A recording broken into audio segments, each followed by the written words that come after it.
সবাইকে ধন্যবাদ আমার আবহাওয়ার খবর দিকে লক্ষ্য রাখার জন্য। গতকাল যখন আমি আবহাওয়ার খবর দিচ্ছিলাম তখন একটা কথা বলেছিলাম না, এই ঘন ঘন আবহাওয়ার পরিবর্তন কিন্তু প্রত্যেক বাড়িতে কোনো না কোনোভাবে শরীর খারাপ ডেকে নিয়ে আসছে। হয় জ্বর, নাহলে সর্দি কাশি। এই নিয়ে কিন্তু বাচ্চা থেকে বড় সবাই কিন্তু ভুগে চলেছে প্রত্যেক বাড়িতেই। ঠিক যেমন আজ দুদিন রোদ দিল, তারপরেই সেই আরও একটা ঘন ঘুটঘুটে মেঘলা আকাশ সকাল সকাল। কোনো কোনো এলাকায় কিন্তু 2-4 ফোঁটা বৃষ্টি হয়েছে আজকে সকালের দিকে। চলুন শুরু করি আগামীকাল কি হতে চলেছে, কেমন থাকবে আমাদের পার্শ্ববর্তী এলাকার আবহাওয়া। আগামীকাল শুক্রবার দিন শিবরাত্রির দিন বিশেষ করে, কারণ মেয়েরা কিন্তু সবাই, প্রায় হিন্দু মেয়েরা সবাই এই একটা দিনের জন্য অপেক্ষা করে বসে থাকে শিবরাত্রির জন্য, সারাটা দিন উপোস দিয়ে শিবের মাথায় জল ঢালার জন্য।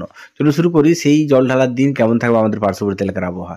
আগামীকাল সকালের দিকে হালকা আকাশ মেঘলা থাকলেও বেলা বাড়ার সঙ্গে সঙ্গে কিন্তু আকাশ থাকবে একদম পরিষ্কার মেঘমুক্ত নীল আকাশ।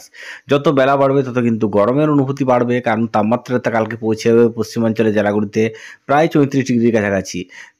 কলকাতা সংলগ্ন এলাকায় কিন্তু তাপমাত্রা ঘোরাফেরা করবে 30 থেকে 32 ডিগ্রির কাছাকাছি। ফলে এটুকু বলতে পারি দুপুরের দিকে কিন্তু একটা অস্বস্তিকর গরমের পরিস্থিতি তৈরি হবে আমাদের দক্ষিণবঙ্গের প্রায় প্রত্যেকটা জেলাতেই দুপুরের দিকে। কিন্তু বিকেল হলেই, অর্থাৎ বিকেলের পর থেকে আস্তে আস্তে কিন্তু আবারও ঠান্ডা হাওয়া বইতে শুরু করবে।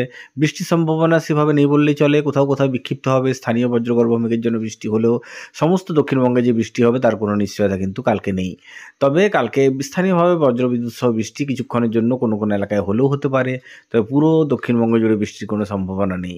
ফলে এটুকু বলতে পারি সন্ধে হলেই কিন্তু আবারও সেই ঠান্ডার অনুভূতি, আবারও সে ঠান্ডা ফিরে আসা। ফলে গরম আর ঠান্ডা কিন্তু চলতেই থাকবে আগামী কয়েকটা দিন আমাদের দক্ষিণবঙ্গে। চলুন শুরু করি আগামী শনিবার দিন কেমন থাকবে আমাদের পার্শ্ববর্তী এলাকার আবহাওয়া। শনিবার, রবিবার, সোমবার যেদিকেই তাকান তাপমাত্রা যে খুব একটা ঘোরাফেরা করবে তা নয়।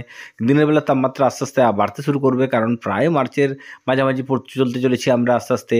ফলে এটুকু বলতে পারি দিনের বেলায় তাপমাত্রা যেমন একটু গরম থাকবে, রাত্রেবেলায় কিন্তু ঠিক তখন সেরকমই ঠান্ডার অনুভূতি থাকবে আমাদের দক্ষিণবঙ্গের প্রত্যেকটা জেলাতে। আজকের মতো চললাম, কালকে আবার কথা হবে নতুন দিনের আবহাওয়া নিয়ে। সব ভালো থাকবেন, সুস্থ থাকবেন, আর আমার আবহাওয়ার খবর দিকে লক্ষ্য রাখবেন। আজকের মতো চললাম, সবাইকে শুভরাত্রি।